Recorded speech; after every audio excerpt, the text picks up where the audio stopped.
What's up, Pete?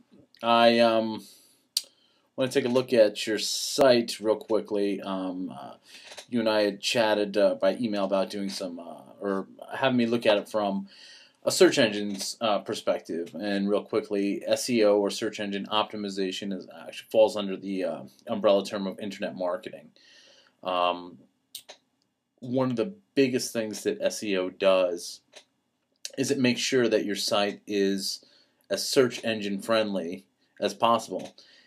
And if you're not interested in having people find your site who may not know your artists or the site, or if you're not interested in what it should do is drive people that are on search engines looking for new music, looking for hip hop, whether it's progressive or alternative or old school or anything.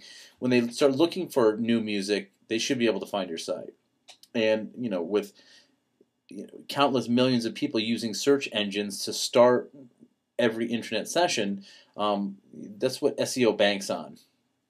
And search engine optimization really is making sure that your site is A, accessible through a search engine, and B, um, optimized enough that the search engines will rank you well for terms that people are searching for. So how does it differ from traditional marketing? If I use water as my transmission of the message, traditional media sprays a fire hose at everybody and hopes that some people want to get wet. Excuse me.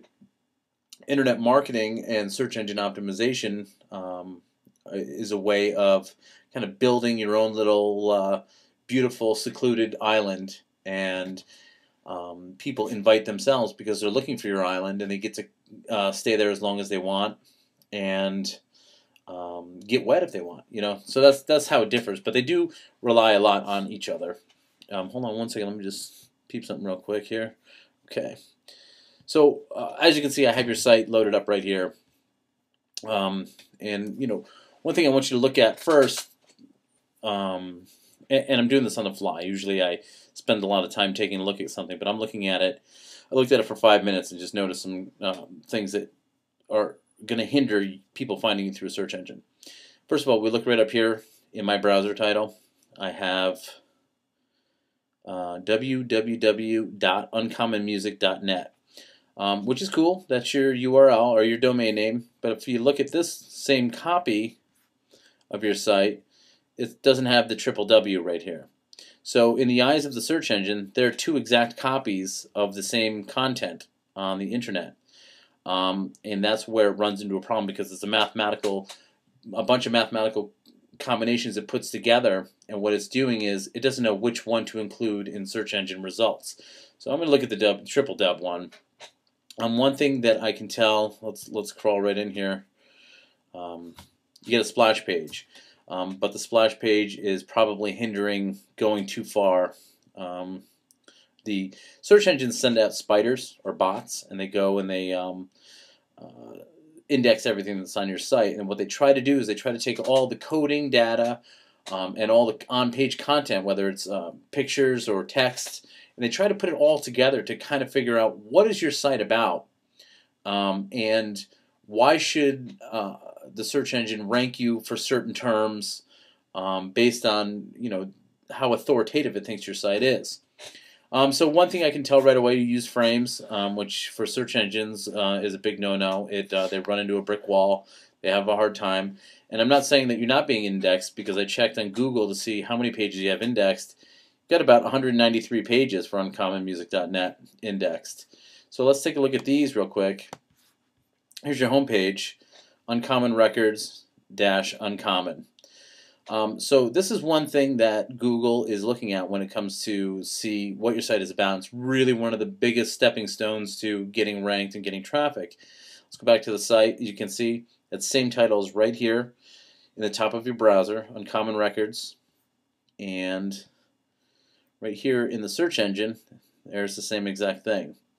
So it says out now, enter Uncommon Records. Something tells me you have not coded that in there.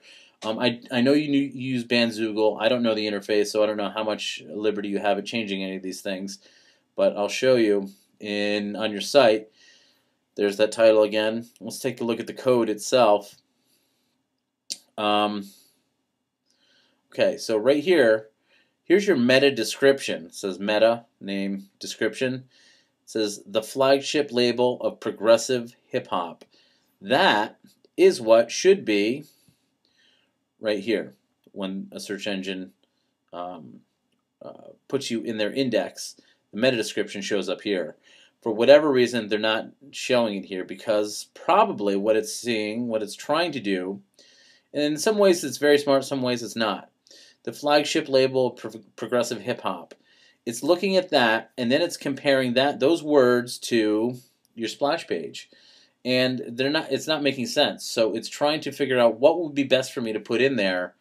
And so when someone does search for your site, they're going to see this, they're going to be like, out, and this is what is really the call to action for people. Out now, entering common records. Some people will, other people will see that and be like, bullshit. So this is what we want to do, or what you want to do, is get a descriptive piece of text in here that is both descriptive and a call to action that encourages people to actually click to your site. But I do want to go back to titles real quick. Since this is a building block right here, you want to have the keywords that people are searching for, and hopefully they're keywords that match what's on your site. So when people are searching for it, searching with that keyword, finding your website on the search engine, clicking over to your site, and they find what they're looking for. When those things happen in concert with each other, that's a big green flag to the search engines that it's doing its job. The more it feels like it's doing its job, the better it's going to rank you. So through keyword research, and if you choose to finish watching this at all, you can hit me up and I can help you find some stuff. If you were to, let's actually, since it's a progressive hip hop label, I searched progressive hip hop right here in Google. So here's one, top 10 progressive hip hop groups, associated content. So the AC is pretty authoritative, so it's going to rank pretty well. ProgHipHop.com, no idea why that's ranking so well. Progressive hip hop here, progressive hip hop, progressive hip hop. I'm going to tell you right now that if you get a chance to change your title from Uncommon Records to, if you could put progressive hip hop, Uncommon Records, and then maybe a call to action over here, or maybe something more descriptive, not worrying too much about keywords, you're going to find that you're going to rank, I got to find it, that you're going to rank alongside these guys right here. So then I guess the question would be for me, how many times do people actually search for the term progressive hip hop? And I'll show you on Google at least how many times that happens on a monthly basis. Just give me a second real quick.